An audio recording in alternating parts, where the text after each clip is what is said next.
My bride ran off with her ex in the middle of our wedding. A year later, she came back with his baby, begging me for help. Hi, I'm Abel, 31, and my ex-fiancée literally left me at our wedding to run off with her ex. Signed the papers, kissed me, then dipped. Yeah, that actually happened. Do you make any sense of this circus? I have to go back a few years because this wasn't some impulsive drunk decision at the altar. This was slow cooked. I met Esmeralda almost 5 years ago.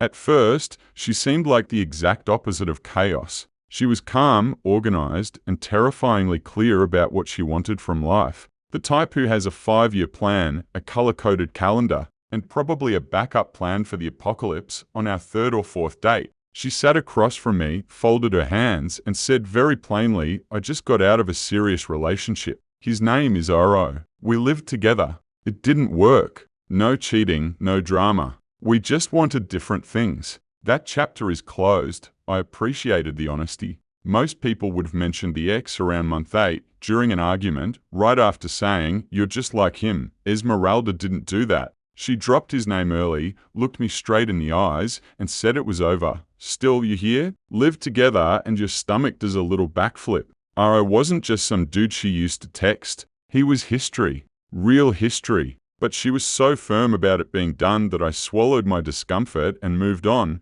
Then I found out they still worked at the same company. She was a project manager. He was in logistics. So, naturally, his name kept popping up. Today I had a meeting with Aro. There was an issue with the suppliers. I had to coordinate inventory with Aro. Aro messed up the dates. We had to fix everything. At first it made me twitchy. Then I realized she was doing it on purpose. She was oversharing. So there'd be no secrets. She never hid anything, no late night texts, no secret calls outside, no it's just work, don't worry about it with that shady tone. She kept everything in the light, and I'll admit it, that helped. I never caught her in a lie, never saw anything sketchy. She was solid, but deep down, every time I heard his name, there was this tiny knot in my stomach. Not jealousy, exactly more like, cool. So the ghost of the ex still has a desk badge. Then one day, 2 years into our relationship, she came home from work, kicked off her heels, and said it casually while grabbing a yogurt from the fridge. Today was Aro's last day. He got a job in Monterey. I don't think she noticed the way my whole nervous system relaxed. I tried to play it cool, like, oh yeah, nice, good for him, hope he enjoys. Imports or whatever. Inside, I was throwing confetti. The guy was in another city. No more shared office, no more we had to coordinate, no more surprise hallway encounters. From that moment on, his name basically vanished from our lives. Esmeralda stopped mentioning him. Work stories were about deadlines, annoying bosses, and co-workers with no email etiquette. Aro slowly faded into the background like an old character written off the show. Meanwhile, our relationship kept leveling up. Esmeralda was everything I thought I wanted: mature, hard-working, affectionate, confident without being cruel. She didn't play games with jealousy. She didn't do the I'll ignore your messages to teach you a lesson thing. With her, everything was straightforward. If something bothered her, she said it. If she was happy, you knew it, and with every year that passed, the same thought kept coming back. This is it. This is the woman I'm going to marry. The idea of proposing started living in my head rent-free. But I didn't want to do it in some basic restaurant with a ring in the cheesecake.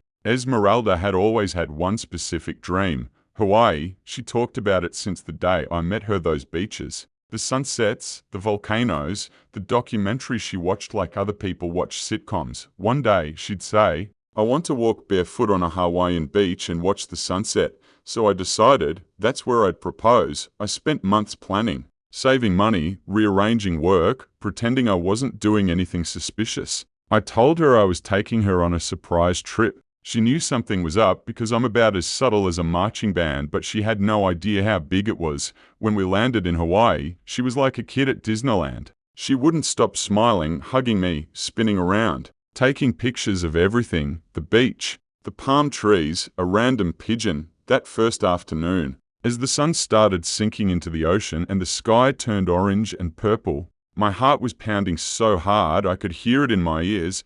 I pulled the ring from my pocket, dropped to one knee in the sand, and said her name. Esmeralda turned around, saw me there, and everything on her face, every emotion just exploded at once. She covered her mouth with her hands, started crying, shaking her head like she couldn't believe it. When I finally asked, "Will you marry me?" she could barely get the yes out, but she did. She said yes. She threw herself at me so hard we almost both fell in the sand. People around us started clapping. Some stranger shouted, "She said yes," like we were in some movie. That week in Hawaii was the happiest I'd ever been. We swam, we hiked, we ate ridiculous amounts of food, we took 1,000 photos. But the ring on her finger, that was the real souvenir. On the flight back, we weren't just a couple anymore, we were engaged, and I had no idea that the same yes that made me feel like the luckiest man alive was eventually going to be followed by the most brutal "I'm leaving" of my life. Back home, everything shifted. We weren't just dating anymore. We were planning a future. The word wedding became part of our daily vocabulary. And Esmeralda being the planner, she was dived into it like it was a full-time job. In less than 2 weeks, she already had mood boards, vendor spreadsheets, and color palettes that apparently had names like Lilac Mist and Morning Pearl. She had lists inside lists. I'd never seen Excel weaponized so efficiently. She was glowing. She called her family, her friends, her co-workers, showing off the ring like a trophy. I watched her and thought, yep, that's the face of someone who's happy. We picked a venue with a big garden and an arch of white and lilac flowers, her favorite colors. I handled the music and catering. She took care of everything else. I'm not exaggerating when I say she could have organized the Olympics with less stress. Sure, we had arguments, what couple doesn't? The guest list was too long. My tie color wasn't neutral enough. Her cousin wanted to bring a date no one had met, but none of it felt serious. Each fight ended with her hugging me and saying, "We're a team, okay?" And I believed that. Every time I looked at her, I saw the woman I wanted to build a life with. I saw stability, loyalty, someone who made me feel safe. By spring, everything was locked in.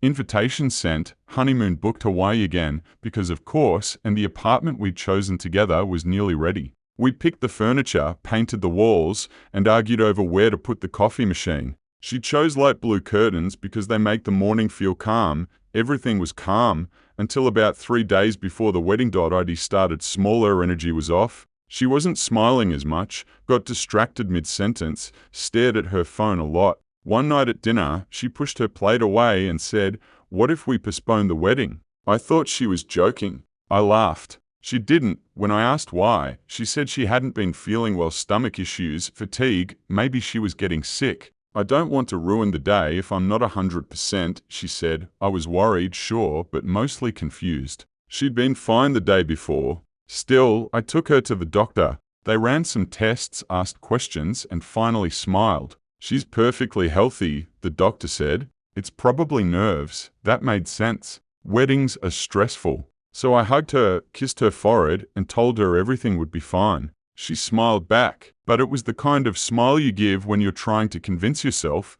The next couple of days were weird. She'd wake up late, barely eat, zone out in the middle of conversations. I thought maybe the pressure was just getting to her. Every bride melts down at least once, right? Meanwhile, I was busy making sure everything else was perfect. Rings polished, suit pressed, photographer confirmed, the honeymoon itinerary printed, and that apartment. I'd go there sometimes just to stare at it. Our future in boxes and furniture and paint. I'd imagine us walking in after the wedding, tired but happy, dropping our bags on the floor and saying, "We did it." Back home, everything shifted. We weren't just dating anymore. We were planning a future. The word wedding became part of our daily vocabulary, and Esmeralda being the planner, she was dived into it like it was a full-time job. In less than 2 weeks, she already had mood boards, vendor spreadsheets, and color palettes that apparently had names like Lilac Mist and Morning Pearl. She had lists inside lists. I'd never seen Excel weaponized so efficiently.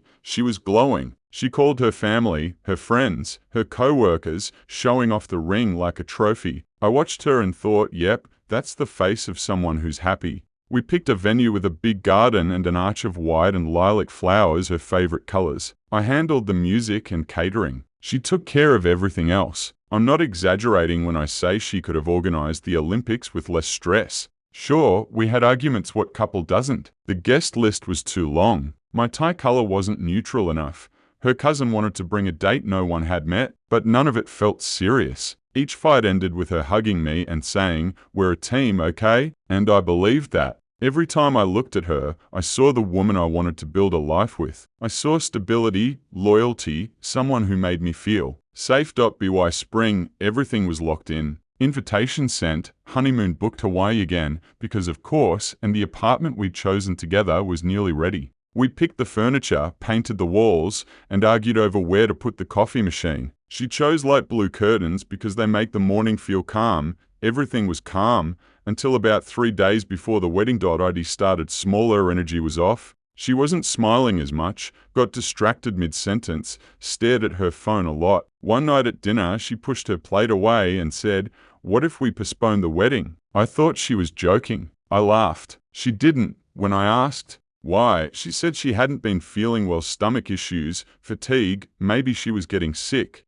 "I don't want to ruin the day if I'm not 100%, she said. I was worried, sure, but mostly confused. She'd been fine the day before. Still, I took her to the doctor. They ran some tests, asked questions, and finally smiled. "She's perfectly healthy," the doctor said. "It's probably nerves." That made sense. Weddings are stressful. So I hugged her, kissed her forehead, and told her everything would be fine. She smiled back, but it was the kind of smile you give when you're trying to convince yourself. The next couple of days were weird. She'd wake up late, barely eat, zone out in the middle of conversations. I thought maybe the pressure was just getting to her. Every bride melts down at least once, right? Meanwhile, I was busy making sure everything else was perfect. Rings polished, suit pressed, photographer confirmed, the honeymoon itinerary printed, and that apartment. I'd go there sometimes just to stare at it. Our future in boxes and furniture and paint. I'd imagine us walking in after the wedding,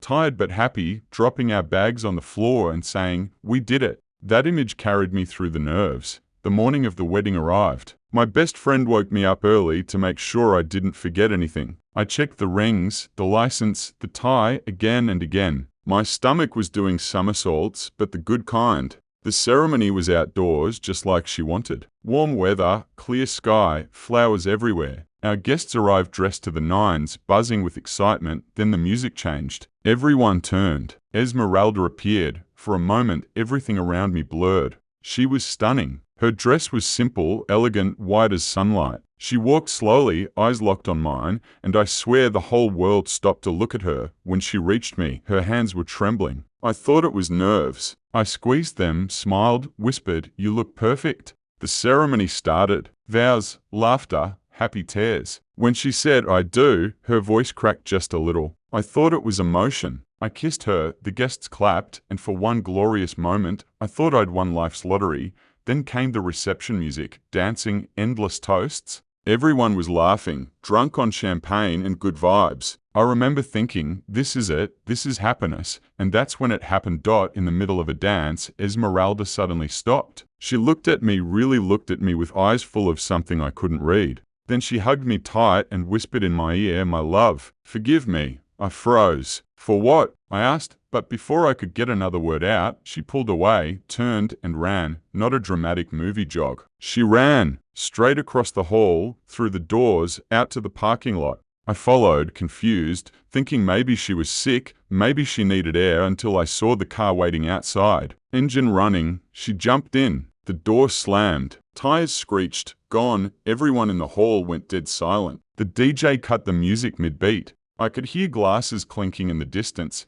Then my phone rang. I answered on instinct, and because my hands were shaking, I accidentally hit speakerphone. Her voice filled the hall, crying, trembling, broken. "My love, I'm sorry. I tried. I really did. But I can't ignore my feelings for Aro. He was my first love, my first everything. And he's the one I want to be with forever. I'm leaving. I'll never come back." The sound of that echoing through the room. I still feel it in my chest. Everyone heard it, my parents, her parents, our friends, the entire guest list, and just like that, my wedding turned into a funeral for my pride. I stood there, phone still in my hand, listening to her sobs dissolve into static. When the line went dead, so did the noise in the hall. No one moved, no one breathed. All I could hear was my own heart hammering and the faint clatter of a fork hitting a plate somewhere. Then I shouted, loud, "Why didn't you tell me before, Esmeralda? Why today?" I must have looked insane, yelling into a phone that had already gone silent. But I couldn't stop. We just signed. We're married, for God's sake. No answer. Just that cold, dead silence. Someone turned the music off completely. Her parents started crying, her mother quietly, her father trying to hold her up. But the strange thing, her mother didn't look surprised. She looked resigned, like she'd seen it coming. That look is burned into me, because in that instant, I realized she knew. Maybe not the details, but something. And she let it happen anyway. My best man, Matteo, put a hand on my shoulder. "Bro, let's go," he said quietly. But I just stood there, staring at the door where Esmeralda had run out minutes earlier. My wife, my brand new wife, was gone, off to start her forever with the man she swore was just a memory. People started whispering. Chairs scraped. Some guests left. Others approached to offer condolences, like I'd just lost a relative instead of a marriage. I couldn't even cry. I was too stunned. Eventually, Matteo and two of my cousins led me out of there. I didn't fight it. They put me in a car, drove me home, and sat with me until I stopped shaking. That night, they took turns staying awake so I wouldn't be alone. My phone was blowing up hundreds of messages. Some from friends asking if it was true, some from family saying they were so sorry. But none from her, not a single one. I tried calling, over and over, straight to voicemail. I kept refreshing her social media. Nothing. She'd gone dark, deleted photos, stopped posting. It was like she'd erased herself overnight. I didn't sleep. I just kept replaying every second of the wedding, every smile, every word. She'd said I do. She'd kissed me. She'd danced with me. How could someone fake all that and still sleep at night? Days turned into weeks. The humiliation stuck to me like smoke. People stopped knowing what to say when they saw me. At work, the guys avoided the topic completely. My parents tiptoed around it. I spent nights lying awake, staring at the ceiling, thinking she could have told me. She could have stopped it. Even the truth would have hurt less than that public execution of trust. 3 months later, I got an official letter from the city clerk's office confirming the marriage annulment, dissolved due to abandonment. Reading it felt surreal. The marriage that lasted 20 minutes was now legally non-existent, and yet, somehow, the ghost of it haunted everything. I stopped going out. My ring sat in a drawer like a cursed object. Every time I opened it, I'd hear her voice again, "I love you, but I can't ignore my feelings for Aro." I hated that man without ever having met him. In my head, he was this smug bastard who'd waited in the shadows, knowing exactly when to pull her back in. But mostly, I hated myself for not seeing it, for believing in something that was already crumbling behind the scenes. 6 months crawled by before I started to feel human again. I forced myself to work, to eat, to see people. Time dulled the humiliation, but the wound was still there, raw and ugly. Then, one morning almost a year later, I woke up and realized I hadn't thought about her in days.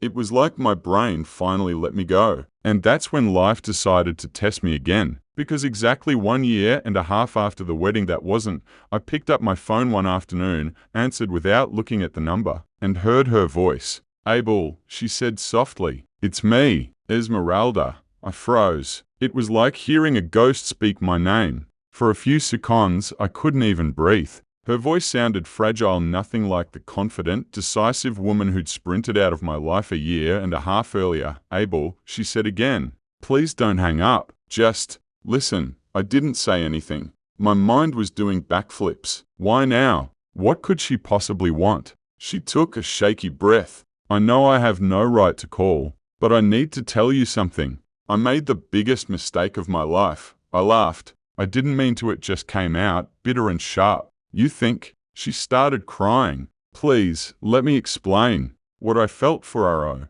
it wasn't what I thought. I was blinded by nostalgia. I thought I missed him, but it wasn't love. It was guilt, or maybe obsession. I destroyed everything for nothing." Her words tumbled out between sobs. "He wasn't the man I remembered. He changed, or maybe he was always like that, and I just never saw it. We fought constantly. He didn't want to work. He started drinking. He said I ruined his life." I didn't interrupt her. I just let her talk, each sentence twisting a little knife inside me, not because I missed her, but because hearing her admit it felt like the world's most delayed punchline. Then she said it, the part that made my stomach turn. "I got pregnant, Abel." That one sentence froze the air in the room. She went on, voice trembling. At first, he was happy, said he wanted to be a father, but as the months went on, he started disappearing. By the time the baby was born, he barely came home. When he did, he yelled. He called me names, said I trapped him. One day he just